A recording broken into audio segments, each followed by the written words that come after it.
5ই আগস্টের পর 3 মাস 5 দিন দেশেই ছিলেন না ওবায়দুল কাদের। এরপর গত 8ই নভেম্বর কলকাতায় পালিয়ে গিয়ে বর্তমানে আদর যত্নে দিন কাটাচ্ছেন আওয়ামী লীগের সাধারণ সম্পাদক এবং সাবেক এই মন্ত্রী। তবে শোনা যাচ্ছে শেখ হাসিনা এরই মধ্যে ওবায়দুল কাদেরকে ত্যাগ করেছেন। তার পতনের পেছনে কাদেরের ভূমিকা আছে বলে বিশ্বাস করছেন সাবেক প্রধানমন্ত্রী। শেখ হাসিনার আওয়ামী লীগের 3 বারের সাধারণ সম্পাদক ওবায়দুল কাদের কোথায় আছেন, কি করছেন তা নিয়ে দেশবাসীর মধ্যে সবসময় কৌতূহল কাজ করেই যাচ্ছে। নানা সময় নানা জায়গায় কাদের রয়েছেন এমন খবর চাউর হলেও জাতীয় দৈনিক মানবজমিন নিশ্চিত হয়ে জানিয়েছে 8ই নভেম্বর তিনি কলকাতায় পৌঁছেছেন। প্রশ্ন উঠেছে 5ই আগস্ট থেকে 95 দিন তিনি কোথায় ছিলেন, কিভাবে ছিলেন, কিভাবে বা দেশ ছাড়লেন। মানবজমিনের প্রতিবেদন অনুসারে তিনি এক বিশেষ স্থানে আদর যত্নে দিন কাটাচ্ছিলেন। সেই সাথে কিভাবে দেশ ছাড়বেন তার ফন্দি ফিকির আটছিলেন। সবুজ সংকেত আসার পর সড়ক পথে তিনি বিশেষ ব্যবস্থায় ভারতের মেঘালয়ের রাজধানী শিলং পৌঁছান। সেখান থেকে যান কলকাতা। দিল্লিতে যাওয়ার কথা থাকলেও দিল্লি নয় বরং কলকাতাতেই তিনি অবস্থান করবেন বলে জানা গেছে। ভারত সরকারের কাছে তার জন্য কেউ কেউ লবিং করেছিলেন। শেখ হাসিনা এক্ষেত্রে ছিলেন অনেকটাই নীরব। ওবায়দুল কাদের ভারতে পালিয়ে যাওয়ার আগে সিলেটে এক আত্মীয়ের বাসায় বেশ আদর যত্নেই দিন কাটিয়েছিলেন।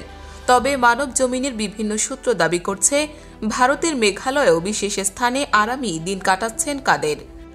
আন্দোলন দমাতে ছাত্রলীগই যথেষ্ট। কাদেরের এই মন্তব্যে আন্দোলন আরও বেগবান হয়। ওবায়দুল কাদেরের এমন বক্তব্যে আন্দোলন অন্য পথে রূপ নেয় বলে দলটির নেতারা মনে করছেন। সরকারকে এক বিধ্বংসী পরিণতি দেখতে হয়েছে। এ কারণে শেখ হাসিনা কাদেরের ওপর নিরতিশয় বিরক্ত। তাকে নিয়ে ছাত্র জনতার মধ্যেও ব্যাপক প্রতিক্রিয়া রয়েছে। সম্প্রতি ইউটিউব চ্যানেল ভয়েস বাংলাতে মোস্তফা ফিরোজ একটি ভিডিও প্রকাশ করেছেন, যেখানে তিনি বাংলাদেশের রাজনৈতিক পরিস্থিতি নিয়ে কথা বলেছেন। ভিডিওতে ফিরোজ দাবি করেছেন শেখ হাসিনা ওবায়দুল কাদেরকে ত্যাগ করেছেন এবং তার পতনের পেছনে কাদেরের কিছুটা ভূমিকা রয়েছে। মোস্তফা ফিরোজ বলেন, ওবায়দুল কাদের এখন সম্ভবত শেখ হাসিনার থেকেও বিচ্ছিন্ন। আন্দোলন থামাতে ছাত্রলীগই যথেষ্ট। এটা ছিল তার শেষ বক্তব্য। তার এই উস্কানিমূলক বক্তব্য ছাত্রদের ক্ষুব্ধ করেছে এবং এতে তার জনপ্রিয়তা কমেছে। শেখ হাসিনাও মনে করেন যে ওবায়দুল কাদের তার পতনে কিছুটা দায়ী। ওবায়দুল কাদেরের শারীরিক অবস্থা নিয়ে ফিরোজ দাবি করেছেন তাকে বিশেষভাবে ভারতে চিকিৎসার জন্য নেওয়া হয়েছিল। প্রথমে তিনি মেঘালয়ের শিলং, তারপর কলকাতা হয়ে দিল্লিতে গিয়েছিলেন।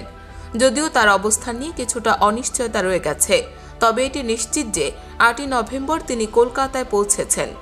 মোস্তফা ফিরোজ আরও বলেন, ওবায়দুল কাদের ছাত্র জনতার কাছে এখন অপ্রিয়। শেখ হাসিনার পতনের সঙ্গে ওবায়দুল কাদেরেরও পতন ঘটেছে। ভারত তাকে আশ্রয় দিয়েছে, তবে এখন তাদের সম্মান আর নেই। টানা 3 মেয়াদে দলের সাধারণ সম্পাদক হয়ে ওবায়দুল কাদের দলেও নিজস্ব বলয় তৈরি করেছিলেন। এ কারণে দলীয় অনেক নেতাকর্মীরাও তার প্রতি ক্ষুব্ধ ছিলেন। এছাড়াও বিরোধী দলগুলোকে নিয়ে তুচ্ছ তাচ্ছিল্য করে নানা সময়ে বক্তব্য দেয় সাধারণ মানুষের কাছেও তিনি সমালোচিত চরিত্র হয়ে উঠেছিলেন। তাকে নিয়ে সামাজিক যোগাযোগ মাধ্যমেও ছিল নানা ব্যঙ্গাত্মক প্রচারণা।